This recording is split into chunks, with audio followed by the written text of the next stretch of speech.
what is teaching and what about learning, what about student, এই বিষয়গুলো যে teaching কি, তারপর লার্নিংটা কিভাবে হয়, স্টুডেন্ট আসলে কারা, আমরা নিজেরাও স্টুডেন্ট কিনা এটাও আমাদের জানা দরকার, তাই না?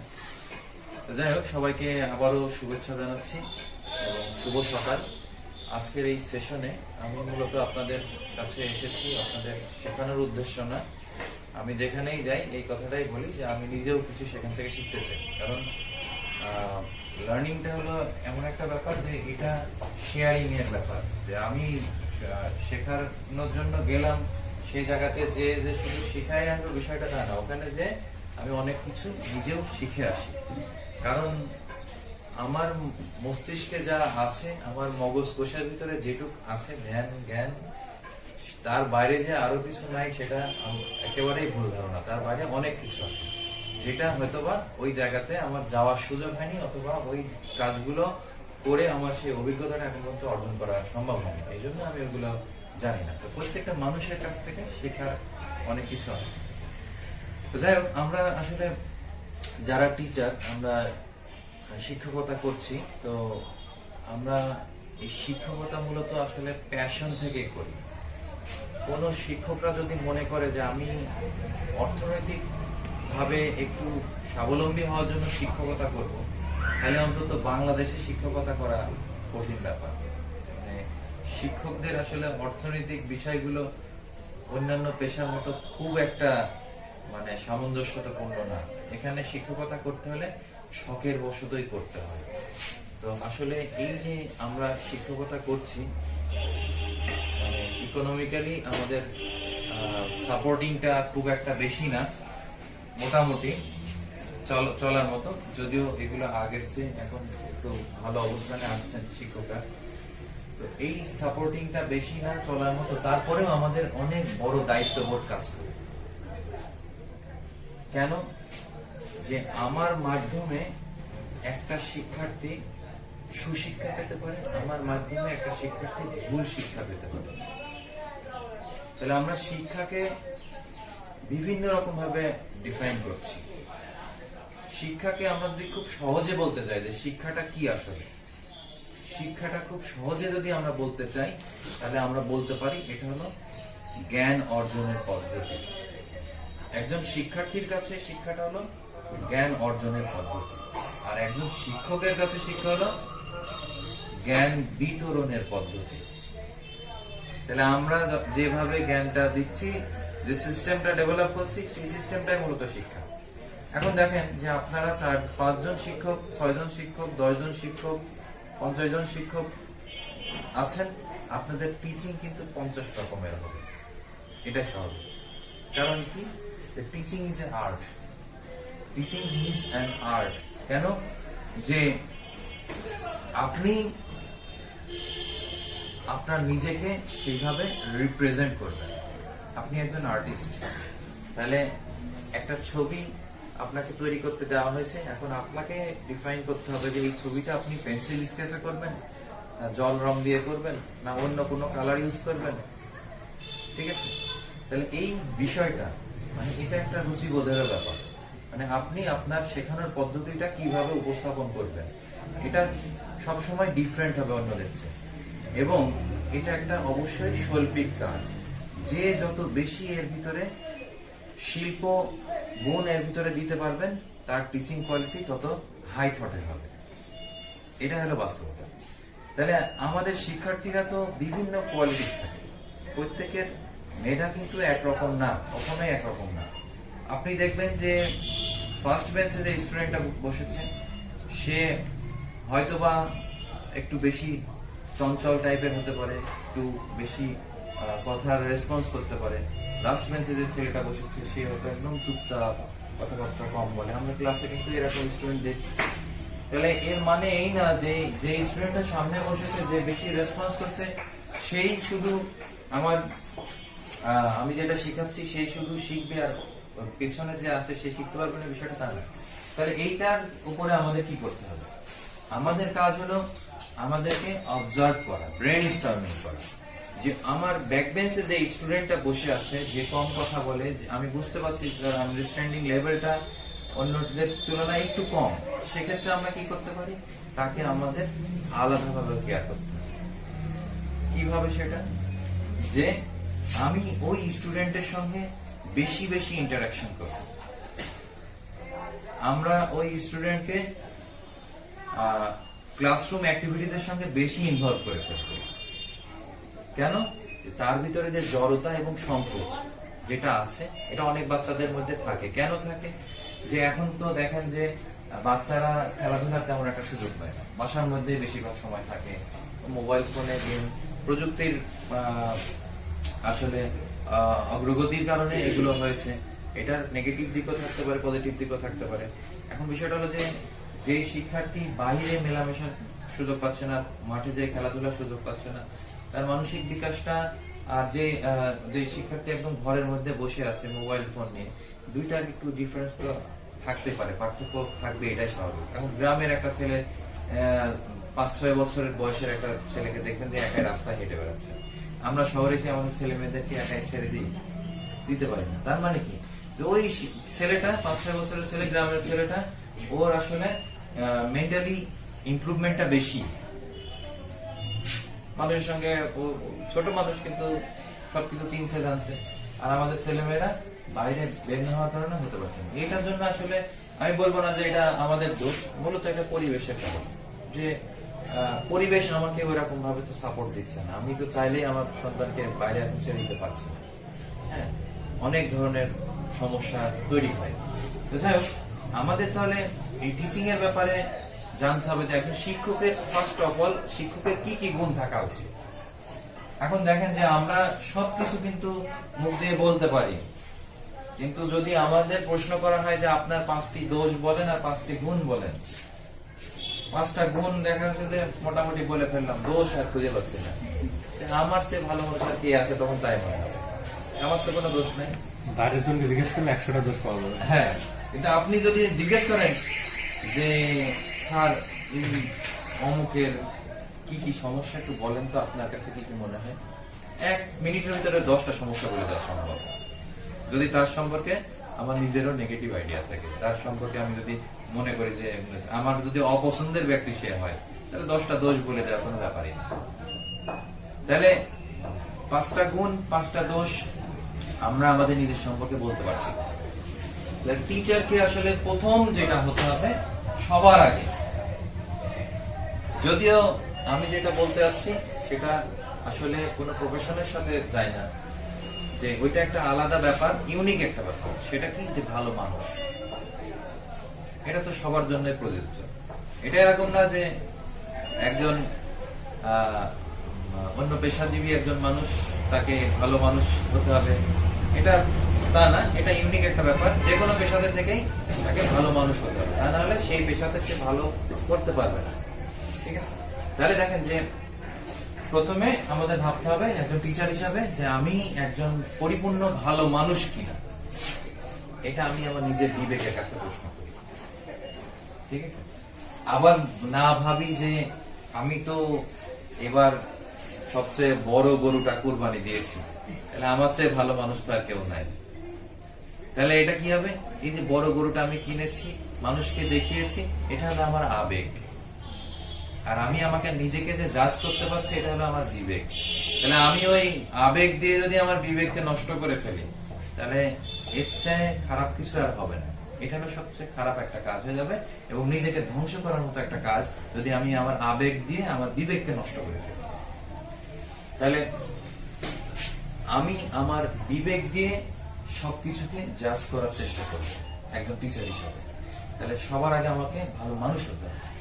এবং আমরা সেকেন্ড স্টেপে কি করতে চাই, যে একদম ভালো টিচারের আর কি দরকার, একদম ভালো শিক্ষকের সবার আগে আরো মানে সেকেন্ড স্টেপে আমরা দরকার ভালো মানুষ হওয়ার পরে যে শিক্ষার্থীদেরকে অনুধাবনের ক্ষমতা। অর্থাৎ আপনার যে শিক্ষার্থীরা আপনার কাছে যারা শিক্ষা নিচ্ছে তাদের সম্পর্কে খুব ভালো একটা ধারণা আপনার মধ্যে তৈরি করা, অর্থাৎ তাদের সাইকোলজি আপনাকে বুঝতে হবে।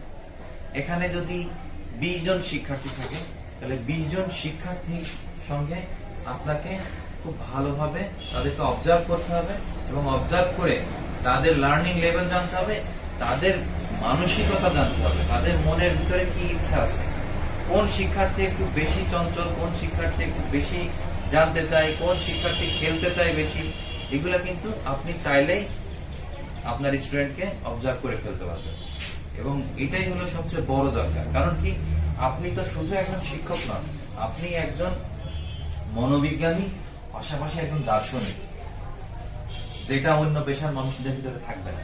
শিক্ষকদের মধ্যেই এটা থাকা আবশ্যক। আপনাকে মনোবিজ্ঞানী হতে হবে এবং দার্শনিক হতে হবে। ঠিক আছে? তাহলে অন্যান্য পেশায় তো আসলে অন্যান্য পেশার মানুষরা তাদের যে নিজেদের যে সন্তান, শুধু তাদেরই বাবা মা তারা।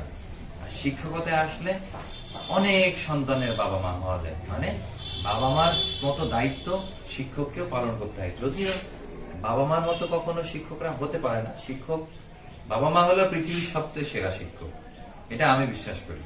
কারণ আপনি যতই শিক্ষা দেন না কেন, বাবা মা যদি, মানে অভিভাবক যদি তার বাড়িতে তার সন্তানকে যদি সেইভাবে এই পরিবেশের সঙ্গে অ্যাডজাস্ট করে না দিতে পারেন, ধরেন আপনি একটা শিক্ষা দিলেন, শেখালেন, ম্যানার শেখালেন, ওই সন্তান বাড়িতে যেয়ে তার বাবা মাকে বললো যে আজকে স্কুলে আমাকে এটা শিখিয়েছে।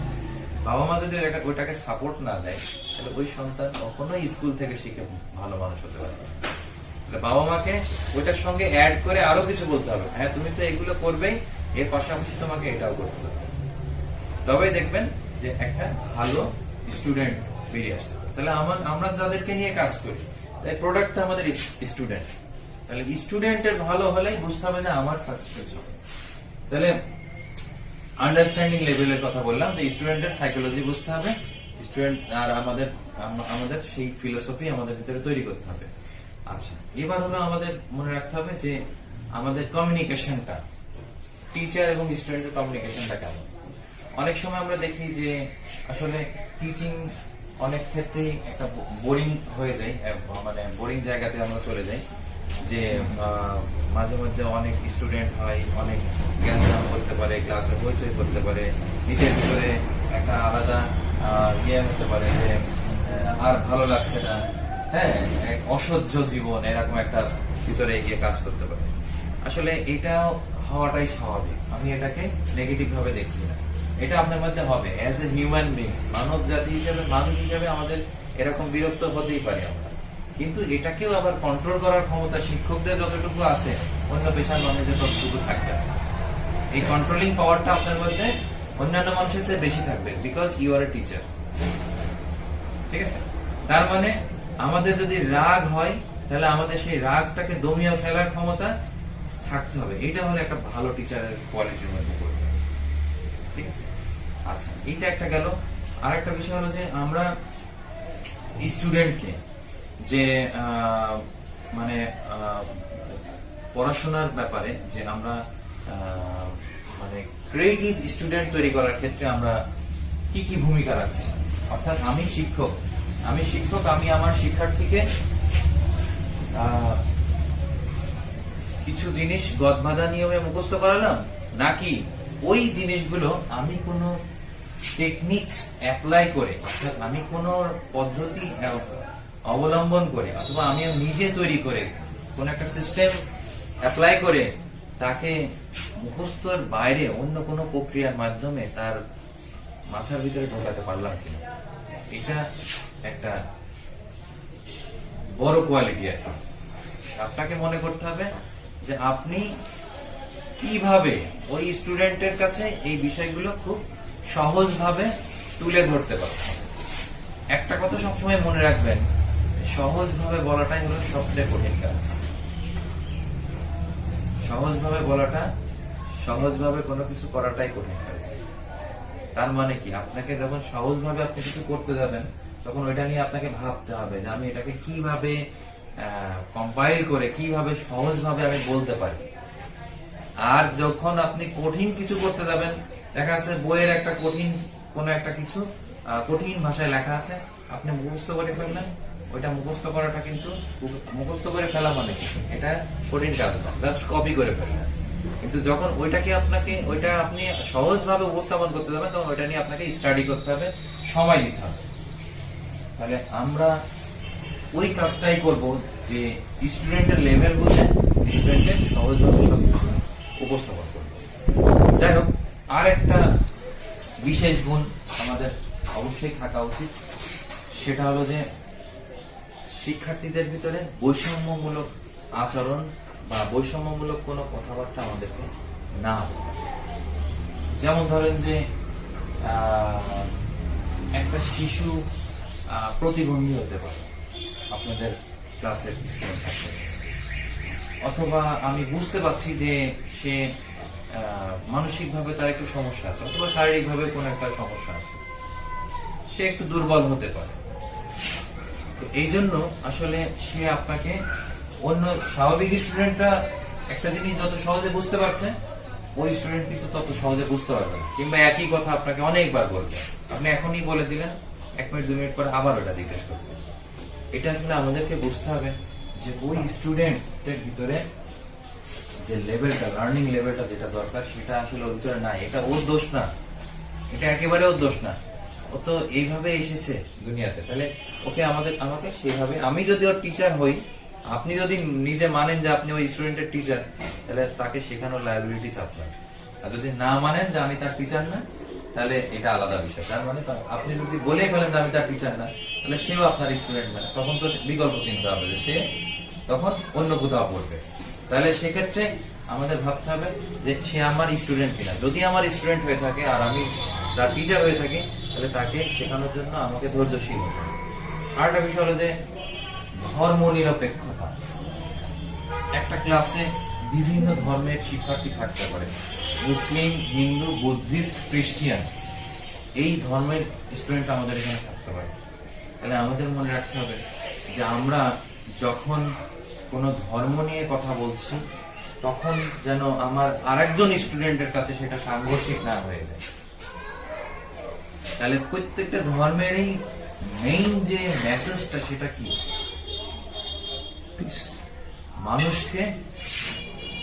মানুষের ক্ষতি না করা, মানুষকে ভালোবাসা। দেখেন, প্রত্যেকটা ধর্মে কিন্তু বলছে যে জীবকে ভালোবাসতে হবে, মানুষকে ভালোবাসতে হবে। এই মূল জায়গাটা কিন্তু একই। এটা প্রত্যেকটা ধর্মের থিম যদি আমি এক জায়গায় করি, কোন ধর্মই কিন্তু মানব জাতির ক্ষতি চায় না, ঠিক আছে? তাহলে আমরা যখন ধর্মীয় প্রেক্ষাপট যখন আলোচনা করব, সেটা যেন সবার কাছে গ্রহণযোগ্য হয়, এই বিষয়গুলো মনে রাখতে হবে। কারণ একটা শিশু, তার মাথায় যদি মানে ছোটবেলাতেই একটা কনফ্লিক্ট তৈরি হয় আপনার কথার কারণে, তাহলে সে তখনই ওই ধর্ম নিয়ে যদি কনফ্লিক্ট তৈরি হয়, তাহলে এটা নিয়ে অনেক বড় কিছু হয়ে যেতে পারে। সে আবার বাইরে যে গল্প করবে, ঠিক আছে, অভিভাবককে যে বলবে। তো আমাদের মনে রাখতে হবে যে তার মাথার ভিতরে যেন বিরূপ প্রতিক্রিয়া সৃষ্টি না হয় ধর্ম সম্পর্কে, তার নিজের ধর্ম সম্পর্কে, আবার অন্য ধর্ম সম্পর্কে। কারণ আপনি টিচার, আপনি যখন বলছেন, মসজিদের ইমাম সাহেবের চেয়ে ওই শিক্ষার্থী আপনাকে বেশি গুরুত্ব দিবে। ওই শিক্ষার্থী সবসময় ভাববে যে আপনি যা বললেন, এর চেয়ে বড় সত্যি কথা দুনিয়াতে নাই। শিক্ষার্থীরা কিন্তু আমাদেরকে তাই ভাবে, আমরা যা বলি তাই সবসময় মনে করেন যে এর চেয়ে বড় সত্যি আর নাই। তো যাই হোক, আমি প্রথম সেশনের এই পর্যন্তই শেষ করছি। এবার আমরা জাস্ট 5 মিনিট আমরা একটা ব্রেক নিই, ঠিক আছে? এটাও ব্রেন স্টার্টিং এর জন্য। যেই কথাগুলো আমি আপনাদের বললাম, সেটুকু আপনারা একটু অনুধাবন করার চেষ্টা করবেন এই 5 মিনিটের